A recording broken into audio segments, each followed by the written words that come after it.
handling those Snyder loony dogs, that's for sure. Terrific at eating hot dogs. Yeah.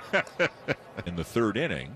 And yeah, they're losing, but they've still got 4 runs on 8 hits through 3 innings, so it's nothing to do with the offense. About the possibility of the offense improving this year.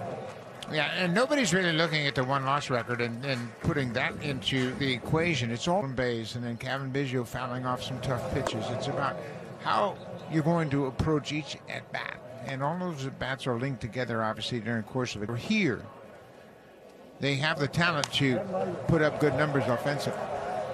Popped up in foul territory. Alejandro Kirk makes the play. Laid, the first baseman. In the air to right. Springer giving it a run. Back to the track, and it's over his head and off the base of the wall. And Valade is into second. Varsho. A couple of years ago, looked like he was really going to turn into something for the Tigers as a rookie. And they kind of captured lightning in a bottle that one year.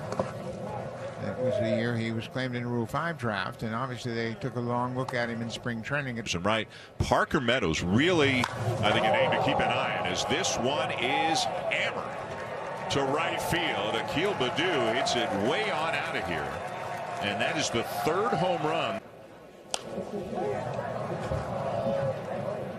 So it is now 8-4 Detroit.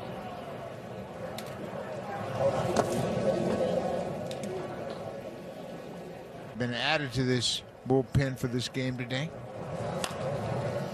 But this time of the spring, you know, you think, okay, 5 days to opening day. I'm thinking of Buck have some news just seeing for the Blue Jays so far on the mound or in the field as they find themselves down 8-4 here in the 4th with Andy Ibanez the batter. He has singled, chased one.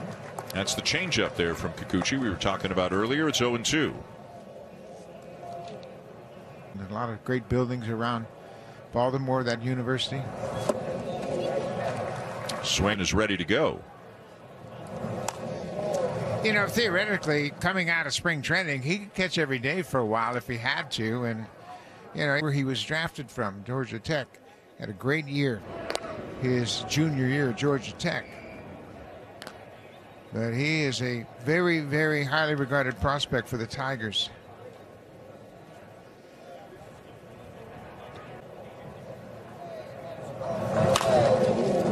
Up the middle, and that's through for a base hit. Bierling can make the turn. You had a salad today, though. I had a salad today. Thank you. Very strong. Thank you. First one of the year. Here's Nick Fraze, a right-hander coming on. Ground ball down to third, and Kiner-Falefa with a nice play to retire the Tigers, getting Rogers. 8. Had he not suffered that knee injury late in the season. Top of the order up, and they're 6 for 6 today. Springer's 2 for around. Yeah, I do. I like Bo hitting second, but it's really interesting. I don't think you can go wrong. I mean, Springer's obvious choice for leading off. Urshela gets the throw, pulls the first baseman Valade off the bag. That'll be a run scored and an RBI. Vladdy's timing has been off just a little bit. You can see him, but he'll take a 2-for-2 start to any day. Just off the corner, ball and a strike. And by the way, Vladdy is going to join us for an interview a little bit later. Thank our producers and the Blue Jays PR staff. Vladdy's 3 for 3. Again, hasn't hit any of them like he typically does, but he's 3 for 3. Trevin Michael into the game for the Tigers, facing Bo Bichette. Michael is 26 years.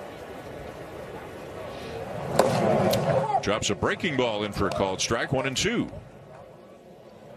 Single to left, single to right so far for Bichette today.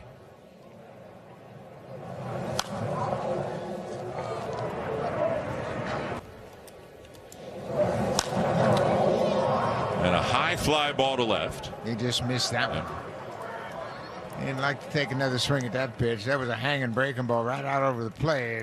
Reaching and hitting cleanup. Turner's played some first, and he's played some third a couple of times in the last week, and that's a possibility. He said he gets so many hits.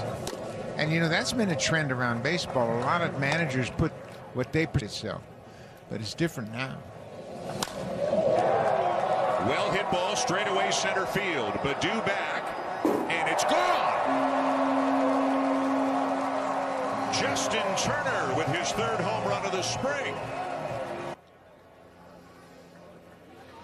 Well, 8-7 here in the fourth inning as Dalton.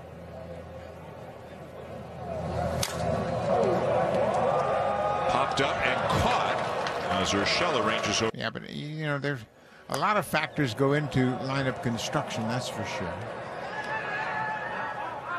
And the breaking ball hit him. Fortunately, it was a.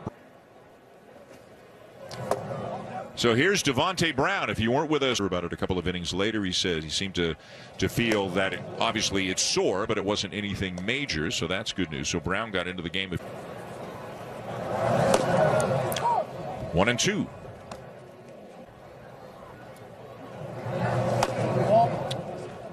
Two and two. Foul ball.